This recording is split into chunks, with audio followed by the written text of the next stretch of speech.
Good morning students. हमारा public add में 11वां lesson ही चल रहा है, प्रशिक्षण वाला। आज हम इसका 5th क्वेश्चन करेंगे। हमारा क्वेश्चन है, प्रशिक्षण के किन्हीं 4 तरीकों का उल्लेख कीजिए। यानी कि प्रशिक्षण किन किन विधियों से दिया जाता है। कर्मचारियों को प्रशिक्षण देने के लिए अनेक विधियों का प्रयोग किया जाता है, जिनमें से मुख्य निम्नलिखित हैं।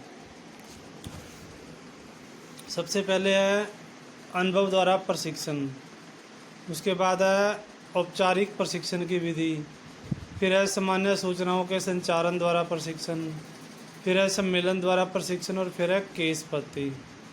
अब इसमें अनुभव द्वारा प्रशिक्षण से आपका क्या अभिप्राय है। देखो, जब नए कर्मचारियों को काम पर तुरंत लगा दिया जाता है तो ये उम्मीद की जाती है कि वह अपने आप अनुभव द्वारा अपने कार्य में निपुण हो जाएगा। यानी कि काम करके वो सीखेगा, उसका अनुभव होगा, जिससे वो ट्रेंड हो जाएगा, या उसे अनुभव द्वारा प्रशिक्षण कहते हैं। कर्मचारी पर्यवेक्षण तथा त्रुटियों को करके अपने कार्य से सीखता है। कभी कभी उच्च अधिकारियों से आदेश पाकर अपने कार्य की जानकारी प्राप्त भी करता है। उसके बाद है प्रशिक्षण का क्या महत्व है। देखो, प्रशिक्षण का अपना विशेष महत्व है। कैसे? एक सबसे पहले कि प्रशिक्षण निर्णय लेने की क्षमता में वृद्धि करता है। प्रशिक्षण से कर्मचारियों को कई आंतरिक योग्यताओं को बाहर निकालता है और वे योग्यताएं कर्मचारियों के निर्णय लेने की क्षमता में वृद्धि करती हैं। फिर है प्रशिक्षण व्यावसायिक दक्षता और ज्ञान में वृद्धि करता है। प्रशिक्षण के दौरान पदाधिकारियों को अपने विभाग के विषय में जानकारी मिलती है और उसके उद्देश्यों का पता चलता है। इस प्रकार प्रशिक्षण व्यावसायिक कुशलता भी पैदा करता है। सबसे बड़ी बात है, प्रशिक्षण मनोबल को बढ़ाता है। आप ट्रेंड होकर किसी काम में जाओगे, आपका कॉन्फिडेंस वैसे ही होगा। प्रशिक्षित कर्मचारियों का मनोबल ऊंचा रहता है। फिर समस्याओं की मांग घटाता है।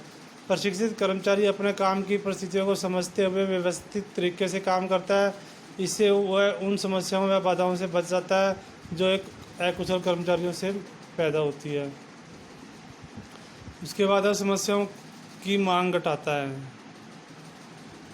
तो ये आपने अभी पढ़ा ही है, प्रशिक्षण जो प्रशिक्षित कर्मचारी थे अपने काम की परिस्थितियों को समझते हुए व्यवस्थित तरीके से कार्य करता है और इससे उन समस्याओं में बाधाओं से बचा जा सकता है जो एक अकुशल कर्मचारियों से पैदा होती है। नेक्स्ट क्वेश्चन है, सेवाकालीन प्रशिक्षण पर नोट लिखो। देखो, वर्तमान तथा भावी पद संबंधी उत्तरदायित्वों को कुशलतापूर्वक पूरा करने के लिए कर्मचारियों को सर्विस में दाखिल होने के पश्चात, सेवाकालीन का मतलब होता है नौकरी के दौरान जो ट्रेनिंग दी जाती है वो सेवाकालीन प्रशिक्षण होता है, उसे हम सेवाकालीन प्रशिक्षण कहते हैं। इस प्रकार के प्रशिक्षण के 2 उद्देश्य होते हैं। एक तो कार्यकुशलता के स्तर को बनाए रखना तथा दूसरा उच्च पदों के लिए तैयारी। इन उद्देश्यों की पूर्ति के लिए समय समय पर नवीनीकरण पाठ्यक्रमों की व्यवस्था की जाती है।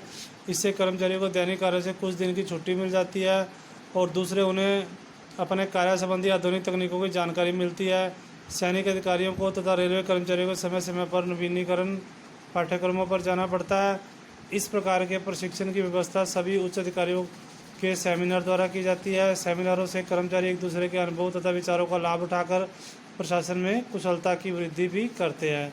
कई बार कर्मचारियों को देश के दूसरे भागों तथा विदेशों में भी भेजा जाता है ताकि वे वहाँ के प्रशासन का अध्ययन करके कुछ लाभ उठा सके। तो आज आपने इन चारों क्वेश्चंस को अपनी फेयर नोटबुक में राइट भी करना है और इन्हें अच्छे से लर्न करना है। ओके।